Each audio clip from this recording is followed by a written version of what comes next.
প্রিয় ভিউয়ার্স, আসসালামু আলাইকুম। 40 বডির একটি কামিজ কাটিং করে দেখাবো।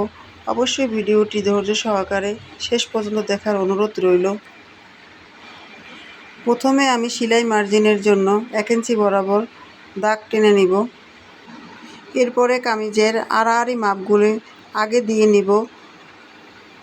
এখান থেকে বগলের মাপ আমি 6 ইঞ্চি বরাবর নিলাম।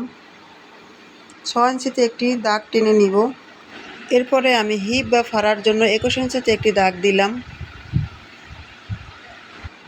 বগল এবং হিপ মাঝ বরাবর অর্ধেক সমান করে আমি ফিতাটা ধরে এখান থেকে আমি কোমরের মাপটি নিব। এখানে আমার 8 ইঞ্চিতে একটি দাগ দিলাম। এখন আমি লম্বার মাপটা নিব। কামিজের লম্বা এখানে যতটুকুই আছে পুরোটাই আমি নিয়ে নেব। আমার কামিজের লম্বাটা 45 ইঞ্চি আমি রাখবো। এখানে 45 ইঞ্চি আছে এবং সেলাই মার্জিনের জন্য 1 ইঞ্চি বাড়তি রাখবো। এখন আমি দাগগুলো টেনে নিব। 3টি দাগ আমার টানা হয়ে গেল।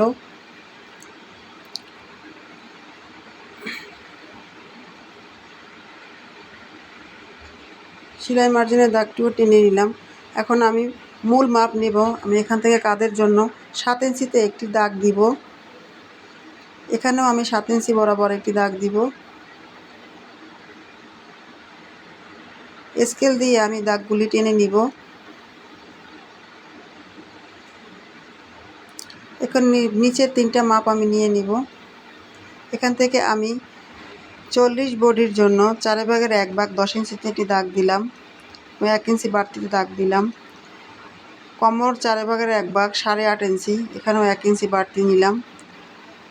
হিপের জন্য আমি সেম 40 হিপ, যেহেতু এখানেও 4/1 10 ইঞ্চিতে দাগ দেব এবং এক্সট্রা 1 ইঞ্চি দাগ দিব। দাগগুলি আমার টানা হয়ে গেছে। এখন আমি নিচে, যেহেতু এটা 25 রাখবো, 12.5তে আমি দিব। আমার এটা হচ্ছে ঘেরের মাপ। আপনারা চাইলে আপনাদের ঘের যতটুকু নেবেন সেভাবে ভাগ করে নেবেন। এখন আমি স্কেল দিয়ে দাগগুলো মিলিয়ে নিব। দেখুন আমি স্কেল দিয়ে কীভাবে দাগ ধরেছি, সেভাবে আপনারা স্কেলটাকে ধরে ধরে টান দিয়ে নেবেন।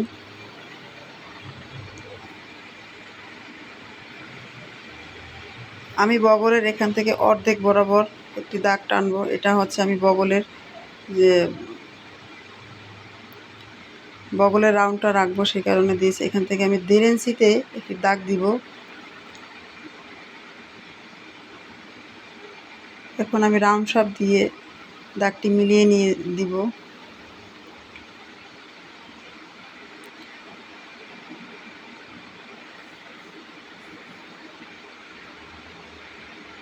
আমি নিচ থেকেও এখান থেকে 1 ইঞ্চি উপরে দাগটা টানবো। এটা আমি একটু নিচটা রাউন্ড করে নিব যাতে কোনা না ঝুলে থাকে।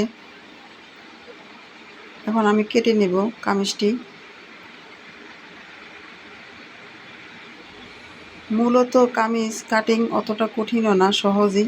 তবে নতুন যারা আছেন একটু মনোযোগ সহকারে দেখলে আপনারা পারবেন।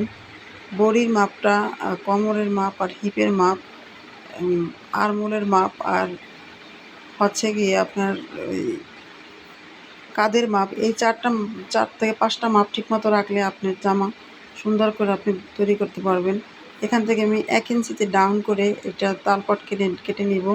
এটা সামনের পার্ট, যেহেতু পিছের পাটটা সরিয়ে নিলাম, সেজন্য। আপনারা আমাকে কমেন্ট করে জানাতে পারেন কোন ধরনের ভিডিওগুলি আপনাদের পছন্দ। এখন আমি হাতাটি কাটিং করে নেব। হাতাটাও আমি সেইভাবে দাগ টেনে নিলাম। এটা হচ্ছে সেলাই মার্জিনের জন্য 1 ইঞ্চি বরাবর। এবং এখান থেকে আমি হাতা এখানে যতটুকু লম্বা আছে পুরোটাই নেব। 17.5 ইঞ্চি আমার হাতার লম্বা রাখবো। আমি এখান থেকে 3 ইঞ্চি বরাবর একটা দাগ টানলাম, আর একটা হচ্ছে 8 ইঞ্চি বরাবর একটা দাগ টানলাম। আর এখানে আমি সেলাই মার্জিনটার জন্য 2টা দাগ টেনে নিলাম। এখান থেকে আমি 8 ইঞ্চিতে রাখবো, যেহেতু 40 বডি। এখান থেকে আমি 7 ইঞ্চিতে রাখবো এবং এখান থেকে আমি পুরোটাই নেব। এটা আমি রাউন্ডটা পুরোটাই নেব।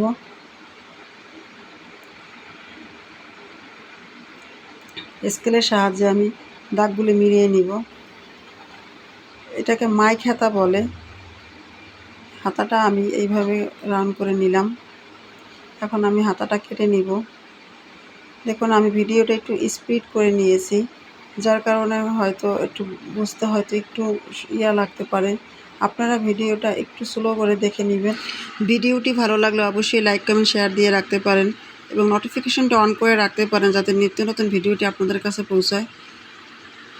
এখান থেকে তালপাটের জন্য আমি 1/2 ইঞ্চিতে একটি মার্কার করে কেটে নিলাম। এখন আপনাদেরকে আমি দেখাবো যে আমার তালপাটটি কাটা হয়েছে কিনা। দুটি অংশ খুলে এরপর আপনাদেরকে বসিয়ে দেখাবো যে হয়েছে কিনা। এখানে আমার দোনোটাই হয়েছে। ভিডিওটি ভালো লাগলে চ্যানেলটি সাবস্ক্রাইব করে রাখতে পারেন। পরবর্তী ভিডিও দেখার জন্য আমন্ত্রণ রইল। ধন্যবাদ।